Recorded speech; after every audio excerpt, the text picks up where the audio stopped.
Before we start, I want you to hit that red subscribe button so you never miss out on any of our videos. What's up and welcome back to NBA Knowledge. In today's video, we're going to discuss athletes who can easily play in the NBA. Let's get started. At number 5, Matt Barnes, football. Back when he attended Del Campo High School in Sacramento, California, Memphis Grizzlies forward Matt Barnes was a star on both the basketball and the football teams. As noted by the Los Angeles Times, Mark Medina, the school retired his jersey in 2011 to honor the young man who compiled All-American, All-State, All-CIF, All-City and All-League honors during both his prep basketball and football days. Even once he had become an NBA player, Barnes still contemplated playing pro football in 2006, having his agent put out feelers to NFL teams for a tryout when he had not yet signed an NBA contract that summer. The Golden State Warriors eventually snapped him up for that season, and 9 years later, Barnes is coming off 3 seasons as a useful role player with the Los Angeles Clippers. Now his time on the gridiron is limited to celebrity flag football with Snoop Dogg.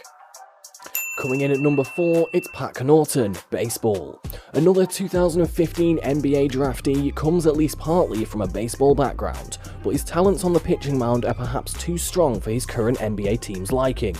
The Brooklyn Nets selected Notre Dame's Pat Connaughton with the 41st pick and subsequently traded his rights to the Portland Trail Blazers, with whom he signed a 3-year contract. The only issue is that Connaughton is also part of the Baltimore Orioles farm system, having debuted in 2014 with the Single-A Aberdeen Ironbirds, throwing a fastball that reportedly touched 96 miles per hour. Understandably, Blazers general manager Neil Olshey is less than thrilled by the prospect of Connaughton trying to play 2 professional sports, which he told NBA.com's Ian Thompson is not happening, at least not right now. Coming in at number 3, it's Joel Embiid, soccer and volleyball. After being drafted with the 3rd pick in 2014, Joel Embiid has yet to play a game for the Philadelphia 76ers due to fractures in his back and foot, and fans should set their sights on a 2016-2017 to see his debut. Embiid has suffered successive setbacks, but the big man from Cameroon has already enjoyed an unforeseen journey to the NBA. He played volleyball and soccer in his home country and only switched to basketball in 2011. Invited to a local basketball camp because of his height, Cameroon native and NBA player Luke Richard was coaching at the camp and immediately took notice of the 17-year-old Embiid's skills, saying via Ben Cohen of the Wall Street Journal, "Those were the moves that guys who had been playing for years were making." If not for Luke Richard scouting Embiid as a matter of happenstance, the youngster just might have become the tallest soccer player on the circuit. Grantland's Jordan Rittercon visited Embiid's hometown of Yaoundé, located in a nation with only 2 indoor basketball courts, and relayed, even as the game has grown, hardly any boys in Cameroon grow up playing basketball. "Think about all the kids we're missing," says Francois, coach at the University of Yaoundé. "The only people who play are people who coaches fine." At number 2, we have LeBron James, for football. With his frightening blend of size, speed, athleticism, and quick-fire decision-making, Cleveland Cavaliers hero LeBron James would likely excel at virtually any sport he played. His hulking frame has drawn comparisons to a football player, and he could easily line up as an unrecoverable tight end, an unblockable defensive end, or a havoc-wreaking linebacker. But in high school at St. Vincent St. Mary in Akron, Ohio, the coaches called for LeBron to be a wide receiver. He's probably a bit too bulky for that now, at 6 foot 8 inches and 250 pounds, so it's good that he quit football after his junior year to focus on becoming the greatest basketball player on the planet.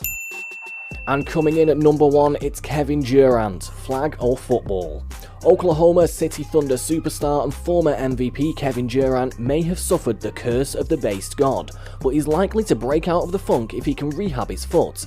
If not, he could try to revive his skill in another sport, even if it's an uphill battle. Durant's brief forays on the baseball diamond have been utterly forgettable even to him. He was asked by ESPN's Sam Alipur in 2009, "Did you play anything besides basketball?" Durant seemed to have repressed the memory of his days as a baseball player, responding, "That's all I played growing up. Actually, you know what? At Oak Hill I played baseball for about 3 games, first base, and I was bad. Really bad. It just wasn't for me.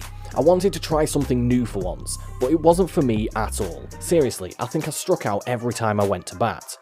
In case you thought Durant was merely being humble, he proved his bumbling baseball skills by whiffing on a routine pop-up during a celebrity softball game. But practice makes perfect, and even Michael Jordan rounded into a respectable baseball player during his stints in the minors. If not, Durant can always take it easy on his foot and fall back on his prowess in flag football.